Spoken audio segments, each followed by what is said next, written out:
ಈಗ ಸರ್ ಕೆಲವ್ರಿಗೆ ಗೊತ್ತೇ ಆಗಲ್ಲ ನಮ್ಮ ಪರ್ಸ್ನಾಲಿಟಿ ಸರಿ ಇದೆಯಾ ಇಲ್ವಾ, ನಮ್ಮ ಲೈಫಲ್ಲಿ ಯಾಕೆ ಇಷ್ಟೊಂದು ಸಮಸ್ಯೆಗಳು ಬರ್ತಿದೆ, ನಾನೇ ಸರಿ ಇಲ್ವಾ, ಈ ಥರದ ಒಂದಷ್ಟು ಪ್ರಶ್ನೆಗಳು ನಮ್ಮ ಮನಸ್ಸಿನಲ್ಲಿ ಬರ್ತಾ ಇರುತ್ತೆ ಅವಾಗ. ಸೊ ಈಗ ವ್ಯಕ್ತಿತ್ವದ ದೋಷಗಳು ಅಂತ ಬಂದಾಗ ನಾವು ಈಗ ಒಂದು ಪದಗಳಲ್ಲಿ ಇದನ್ನು ಹೇಳ್ಬೋದಾ, ಇಂತಿಂಥದ್ದು ವ್ಯಕ್ತಿತ್ವದ ದೋಷ, ನೀವು ಅದನ್ನು ಕರೆಕ್ಟ್ ಮಾಡ್ಕೋಬೇಕು, ಇದು ಸರಿ ಇಲ್ಲ ಅಂತ ಹೇಳಿ ನೀವು ಆ್ಯಸ್ ಎ ಸೈಕಾಲಜಿಸ್ಟ್? ಈಗ ಇಂಟ್ರೋವರ್ಟ್ ಆದವನು ಅದೊಂದು ಟೈಪು. ಸ್ಕಿಜಾಯ್ಡ್ ಪರ್ಸನಾಲಿಟಿ ಆಯಿತು ಅಂತಂದರೆ ಸ್ಕಿಜಾಯ್ಡ್ ಅಂತೇವೆ, ತೀರಾ ಒಂಟಿ, ಯಾರ ಜೊತೆ ಮಿಂಗಲ್ ಆಗೋದಿಲ್ಲ, ಯಾರ ಜೊತೆ ಮಾತಾಡೋದಿಲ್ಲ. ಮದುವೆ ಆಯಿತು ಅಂತಂದರೆ ಗಂಡನಿಗೆ ಹೆಂಡತಿಗೆ ಈ ಒಂಟಿತನದ ಬದುಕು ಬಹಳ ಕಷ್ಟ ಆಗ್ಬಿಡುತ್ತೆ. ಸ್ಕಿಜಾಯ್ಡ್ ತೀವ್ರವಾದಂಥ ಇಂಟ್ರೋವರ್ಟು ಅದು ಕಾಯಿಲೆ ಅಂತ ಅನ್ಸ್ಕೊಬಿಡುತ್ತೆ. ಹಾಗೆ ಎಕ್ಸ್ಟ್ರೋವರ್ಟ್ ತೀರಾ ಜಾಸ್ತಿ ಅಂದರೆ ಮೇನಿಕ್ ಪರ್ಸನಾಲಿಟಿ ಆಗುತ್ತೆ. ಮೇನಿಕ್ ಪರ್ಸನಾಲಿಟಿ ತುಂಬ ಮಾತು, ತುಂಬ ದೊಡ್ಡ, ನಾನೇ ಪ್ರೇಮಿಸ್ತಾ ಆಗಬೇಕು, ನಾನೇ ಈ ದೇಶದ ಹೊರೆ ಆಗಬೇಕು, ನಾನೇ ಮಿಲಿಯನರ್ ಆಗಬೇಕು ಅಂತಾನೆ ಅಬಾನಿ ಥರ ಅತಿಯಾದಂಥ ತನ್ನ ಬಗ್ಗೆ ಜಂಬ ಕುಚ್ಕೊಳ್ತಕ್ಕಂಥದ್ದು, ಅಥವಾ ಅತಿಯಾದ ದೊಡ್ಡ ಗುರಿ ಇಟ್ಕೊಂಡು ಆಗಲ್ಲ ಆದರೆ ಪ್ರಯತ್ನ ಮಾಡ್ತಕ್ಕಂಥದ್ದು, ಆಗದೆ ಹೋದರೆ ದುಃಖ ಪಡ್ತಕ್ಕಂಥದ್ದು. ಹಾಗೆ ಪ್ಯಾರನಾಯ್ಡ್, ಅದು ಪ್ಯಾರನಾಯ್ಡ್ ಪರ್ಸನಾಲಿಟಿ ಡಿಸಾರ್ಡರ್ ಆಗ್ಬಿಡಿದೆ. ಅತಿಯಾದ ಅನುಮಾನ, ಅತಿಯಾದ ಸಂಶಯ, ಹೆಂಡತಿ ಇಲ್ಲ ಹೊರಗಡೆ ಹೋಗ್ಬಾ ನೀನು, ಬೀಗ ಹಾಕೊಂಡು ಹೋಗ್ಬಿಡ್ತಾನೆ ಬೇಕಾದ್ರೆ. ಯಾಕಂದ್ರೆ ಅವಳು ಹೊರಗಡೆ ಹೋಗ್ತಾಳೆ, ಯಾರು ಹೊರಗಡೆ ಬರ್ತಾರೆ. ಅಥವಾ ಪ್ಯಾರನಾಯ್ಡ್ ಪರ್ಸನಾಲಿಟಿ ಪ್ರತಿ ದಿವಸ ಬೆಳಿಗ್ಗೆ ದುಡ್ಡು ಇದೆಯೋ ಅಂತ ಎಣಿಸ್ತಾನೆ, ಪಾಯಿಂಟ್ ಒಡವೆ ಸರಿಯಾಗಿ ಅದೇ ಜಾಗ ಇದೆಯಾ ಎತ್ಕೊಂಡಿಯಾರಂತ ಹುಡುಕಾಡ್ತಾರೆ. ಪ್ಯಾರನಾಯ್ಡ್ ಪರ್ಸನಾಲಿಟಿ ಡಿಸಾರ್ಡರ್, ಪ್ಯಾರನಾಯ್ಡ್ ಪರ್ಸನಾಲಿಟಿ ಡಿಸಾರ್ಡರ್. ಹಾಗೆಯೇ ಆ್ಯಂಟಿ ಸೋಷಿಯಲ್ ಪರ್ಸನಾಲಿಟಿ ಡಿಸಾರ್ಡರ್. ನಾವೆಲ್ಲ ನೋಡ್ತಾ ಇದ್ದೀವಲ್ಲ, ವೀರಪ್ಪನ್ನು ಎಷ್ಟು ಜನ ಕೊಂದಾಕ್ದ, 54 ಜನ ಪೊಲೀಸ್ ಇನ್ಸ್ಪೆಕ್ಟರ್ನ ಕೊಂದಾಕ್ದ, ಗೊತ್ತಾಯ್ತು. ಆಮೇಲೆ ಆನೆಗಳು ಕೊಂದಾಕ್ದ. ನಾನು ಚೆನ್ನಾಗಿರ್ಬೋದು, ರಾಜ್ಕುಮಾರ್ ಕಿಡ್ನಾಪ್ ಮಾಡ್ದ, ಅವನಿಗೆ ರ್ಯಾನ್ಸಮ್ ಮಾಡ್ದ, ನಾನು ಮಾಡಿದ ಬಗ್ಗೆ ಯಾವುದೂ ಅವನಿಗೆ ಪಶ್ಚಾತ್ತಾಪ ಇಲ್ಲ. ಆ್ಯಂಟಿ ಸೋಷಿಯಲ್ ಅನೇಕ ಅಪರಾಧಿಗಳು, ನೀವು ಪರಪರಾಗ್ರಹ ಹೋಯ್ತು ಅಂದರೆ ಕ್ರಿಮಿನಲ್ಸ್, ಕೋರ್ ಕ್ರಿಮಿನಲ್ಸ್ ಅಥವಾ ರಿಪೀಟೆಡ್ ಕ್ರೈಮ್ ಮಾಡ್ತಕ್ಕಂಥವ್ರು, ನಾವು ಚೆನ್ನಾಗಿರ್ಬೇಕು, ನಾವು ಖುಷಿ ಪಡಬೇಕು.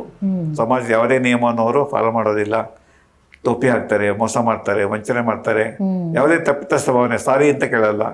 ಶಿಕ್ಷೆ ಕೊಟ್ಟು ಕೂಡ ಅದನ್ನ ಅನುಭವಿಸ್ಬೋದು, ಅಥವಾ ನನಗೆ ಬೇಕು ಅಂತ ಶಿಕ್ಷೆ ಕೊಟ್ಟಿದ್ದಾರೆ, ನಾನು ಸರಿಯಾಗಿದ್ದೀನಿ, ನನ್ನ ವಿಕ್ಷೇಪ ನಾನು ನೋಡ್ಕೊಳ್ತೇನೆ, ಏನು ತಪ್ಪೇನು, ಅವ್ನು ದೈಹಿಕ ಅವ್ನು ಕೊಂದಾಗ್ದೆ, ನಾನು ಇನ್ನಾರ ಜೊತೆ ಮಾತಾಡ್ತಾ ಇದ್ಲು, ನನಗೆ ಅನುಮಾನ ಬಂತು, ಅವ್ರಿಗೆ ಬಂದು ಕೊಂದಾಗ್ತೆ, ಏನು ತಪ್ಪೇನಿದೆ.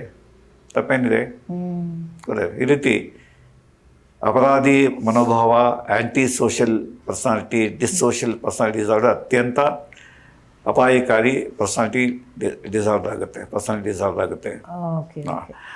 ಆಮೇಲೆ ಡಿಪೆಂಡೆಂಟ್ ಪರ್ಸನಾಲಿಟಿ ಡಿಸಾರ್ಡರ್, ಎಲ್ಲದಕ್ಕೂ ಇನ್ನೊಬ್ಬರನ್ನ ಅವಲಂಬನೆ ಮಾಡ್ತಾರೆ. ಅವನಿಗೆ ಯಾವುದೇ ನಿರ್ಧಾರ ಮಾಡೋಕ್ಕೆ ಬರಲ್ಲ, ತನ್ನ ಜೀವನ ಹೇಗೆ ಮಾಡಬೇಕು, ಯಾವ ಮದುವೆ ಆಗಬೇಕು, ಅಥವಾ ಎಷ್ಟು ಓದಬೇಕು, ಏನು ಕೆಲಸ ಮಾಡಬೇಕು, ನಂಗೆ ಗೊತ್ತಿಲ್ಲ ಸರ್, ನೀವು ಹೇಳಿ ಸರ್. ಏನೋ ನಿರ್ಧಾರ ಕೈಗೊಳ್ಳೋದಿಲ್ಲ, ಅಜುಬುರುತನ, ಭಯ ಪಡ್ತಕ್ಕಂಥದ್ದು. ಆಮೇಲೆ ಇನ್ನೊಬ್ಬರ ಮೇಲೆ ಎಲ್ಲದಕ್ಕೂ ಅವಲಂಬನೆ ಮಾಡ್ತಕ್ಕಂಥದ್ದು, ಇದು ಡಿಪೆಂಡೆಂಟ್ ಪರ್ಸನಾಲಿಟಿ ಡಿಸಾರ್ಡರ್. ಹೀಗೆ ಡಿಸಾರ್ಡರ್ ಅಂತಂದರೆ ಅವರು ಹಿಂಸೆ ಪಡ್ತಾರೆ, ನೋವನ್ನು ಅನುಭವಿಸ್ತಾರೆ, ಬೇರೆಯವರಿಗೆ ಸಾಕಷ್ಟು ನೋವನ್ನು, ಸಾಕಷ್ಟು ತೊಂದರೆಯನ್ನು ಕೊಡ್ತಾರೆ. ಆದರೆ ಅವರಿಗೆ ತಮಗೆ ಈ ತೊಂದರೆ ಅಂತ ಕೆಲಸಕ್ಕೆ ಒಪ್ಕೊಳ್ತಾರೆ, ಅದರ ಬದಲಾವಣೆಗೆ ಒಪ್ಪಲ್ಲ.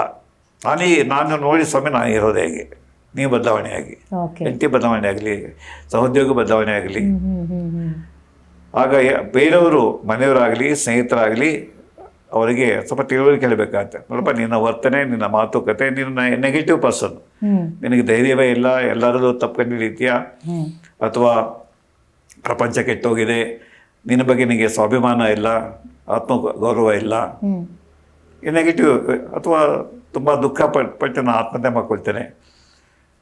ಯಾಕಂದ್ರೆ ಅನೇಕ ಜನ ಒಂದು ಫೇಲ್ಯೂರ್ ಆಯಿತು, ಹೋಗಿ ಆತ್ಮಹತ್ಯೆ ಮಾಡ್ಕೊಂಡ್ಬಿಡ್ತಾರೆ. ಕೆಲಸ ಹೋಯ್ತು, ಆತ್ಮಹತ್ಯೆ ಮಾಡ್ಕೊಂಡ್ಬಿಡ್ತಾರೆ. ನೀವು ಬೈದ್ರಿ ನಾನು ಬೈದ್ಬಿಟ್ರು ಮೇಡಮು, ಇನ್ಯಾಕೆ ಬದುಕಿರಬೇಕು, ಆತ್ಮಹತ್ಯೆ ಮಾಡ್ಕೊಳ್ಬೇಕು.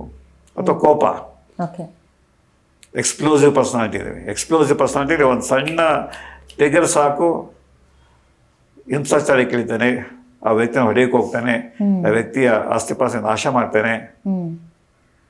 ಯಾಕೆ ನನಗೆ ಕೋಪ ಕಂಟ್ರೋಲ್ ಮಾಡೋಕ್ಕಾಗೋದಿಲ್ಲ ಸರ್. ದುರ್ವಾಸ ಮುನಿ ಎಲ್ಲರ ಮೇಲೆ ಸೇರ್ಕಾಡ್ತಾರೆ, ಹೆಂಡತಿನ ಹೊಡಿತಾನೆ, ಸಹೋದ್ಯೋಗಿಗಳು ಜಗಳ ಆಡ್ತಾನೆ.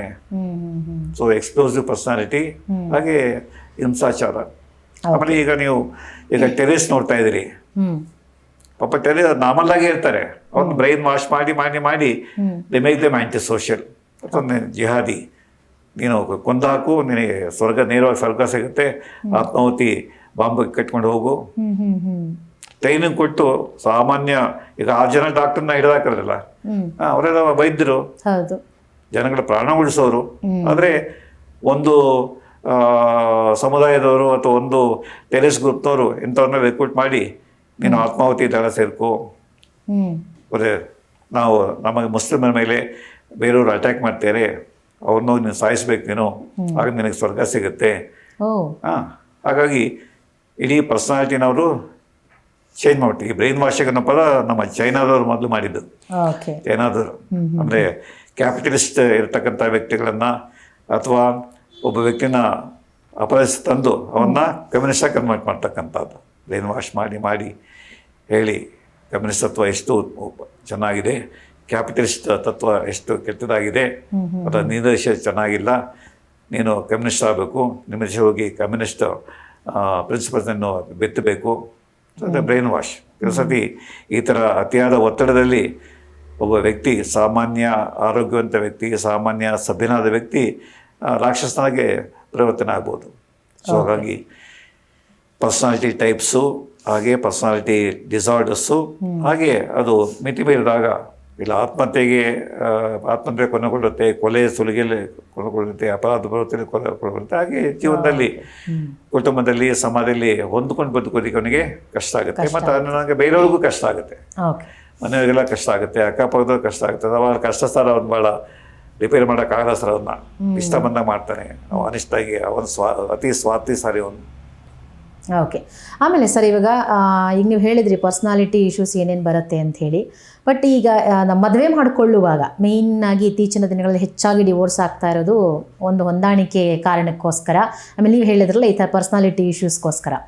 ಈಗ ನಾವು ಒಬ್ಬ ಪಾರ್ಟ್ನರ್ನ ಆಯ್ಕೆ ಮಾಡ್ಕೊಳ್ಳೋದು ಈ ಇತ್ತೀಚಿನ ದಿನಗಳಲ್ಲಿ ಒಂದು ಚಾಲೆಂಜಿಂಗ್ ಆಗಿರುವಂಥದ್ದು. ಯಾವಾಗಲೂ ಚಾಲೆಂಜಿಂಗ್. ಹಿಂದೆ ಆದರೆ ಅಪ್ಪ ಅಮ್ಮ ನೋಡಿ ಮದುವೆ ಮಾಡಿಬಿಡೋರು, ಅವರೇನೋ ಜಾತ್ರೆ ನೋಡ್ತಾರೆ, ಆಮೇಲೆ ಹುಡುಗ ಚೆನ್ನಾಗಿದ್ದಾನ, ಹುಡುಗಿ ಚೆನ್ನಾಗಿದ್ದಾಳ, ಚೆನ್ನಾಗಿ ಹಾಡು ಹೇಳ್ತಾಳ, ಅಡಿಗೆ ಮಾಡ್ತಾಳ, ಅವ್ರ ಮಂತನ ನೋಡಿ ಮಾಡೋರು. ಈಗಲೂ ಅದೇ ಇದೆ ಅನೇಕ ಕುಟುಂಬಗಳಲ್ಲಿ. ಜಾತಕ ಕೊಡ್ಬೇಕು ಸರ್, 38 ಗುಣ ಕೊಡ್ಬೇಕು. ಇಲ್ಲಿ ಜಾತಕ ಕೊಡ್ಲಿ ಅಂದ್ರೆ ಹುಡುಗ ಚೆನ್ನಾಗಿದ್ದಾನೆ, ಹುಡುಗಿ ಚೆನ್ನಾಗಿದ್ದಾಳೆ, ಜಾತಕ ಕೊಡ್ತಾರೆ ಸರ್ ಬೇಡ. ಅಥವಾ ಅವ್ರ ಮಂತ್ರ ಸರಿಯಾಗಿಲ್ಲ ಸರ್, ಅವ್ರ ತಾತ ಮನೆಯಿಂದ ಹೊರಬಿಟ್ಟಿದ್ದಂತೆ, ಅಥವಾ ಅವನು ಕೊಲೆ ಮಾಡಿ ಜೈಲಿನಲ್ಲಿದ್ದಂತೆ, ಅವ್ರ ಮನೆ ಹುಡುಗಿ ಅವ್ರ ಮನೆ ಹುಡುಗ ನಮ್ಗೆ ಬೇಡ ಸರ್.